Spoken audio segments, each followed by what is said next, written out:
Welcome, fellow men and women of culture.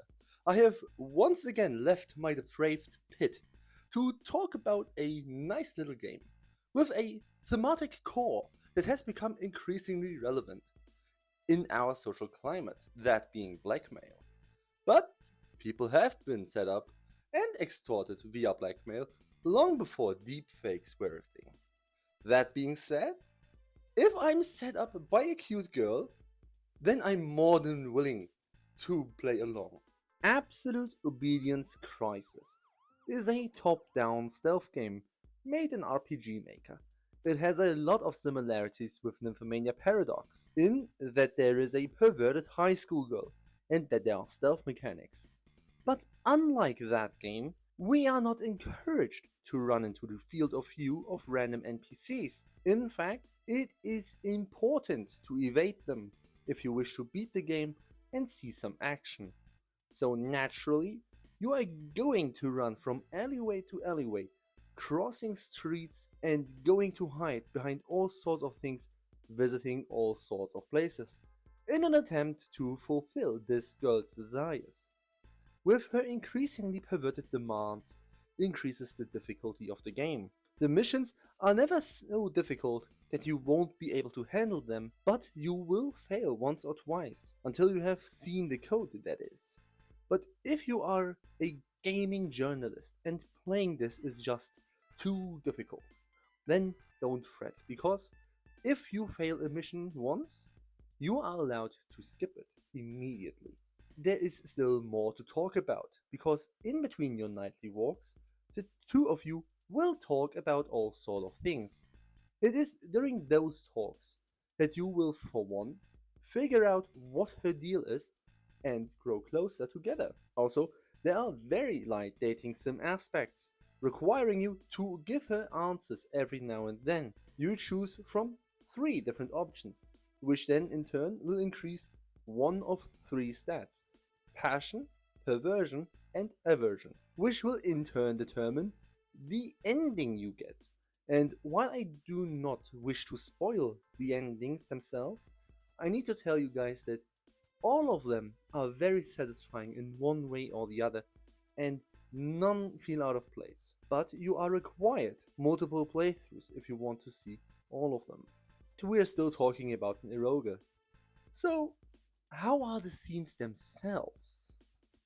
Let me tell you, the scenes are fucking fantastic. They are clearly fetish based, but aren't so out there that only a very specific group of people will enjoy them, while at the same time appealing to that very specific group on an entry level. They are even animated, and they look so much better than anything Queen Bee has made. If they were voiced as well, I would say it's a must buy.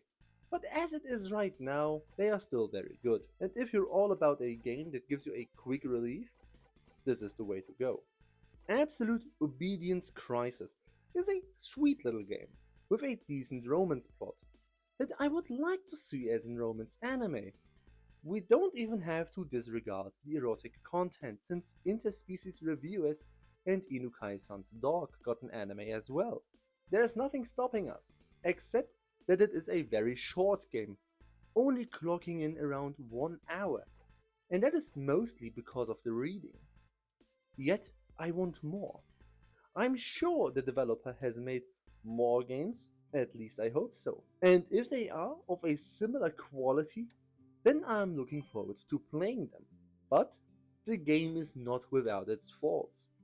The first open-ended level is so much more difficult than all the others because you move at a snail's pace, even if you have autodash enabled, which it is not on default, by the way. So do yourself a favor and activate the setting before you start the game. Also, for most of the game you are directionless, meaning you have to explore the open-ended missions to find the spots where you get your little animation. But I would go so far and say that aside from the very first level, all of them are very intuitive, or at least intuitive enough that you won't struggle too much. Then there is the price tag. It is up to you whether or not you are willing to pay $5 for a game that takes about 1 hour to complete. I will say, if you are interested to play an Eroga, just to see if it's something that you would like, then by all means, go for it. I think almost everyone has $5 lying around and 1 hour of time to spare, even in the tightest time schedule. What if you are like me and you have played Eroga for the better half of a decade now? Well, in that case, it's still a fun little game. It's easy to complete. I think no one will have problems with it, even without skipping a level. It took me only an hour to beat. And there's enough content in it to enjoy yourself. So even if you are experienced with the way of Eroga, then if you really want to give this a try, go for it. You know better than I whether or not this is something that you would enjoy or not. And with that, I wish all of you guys a good day, wherever you are right now. Please subscribe if you haven't already, and I'll see you in the next Age Game review.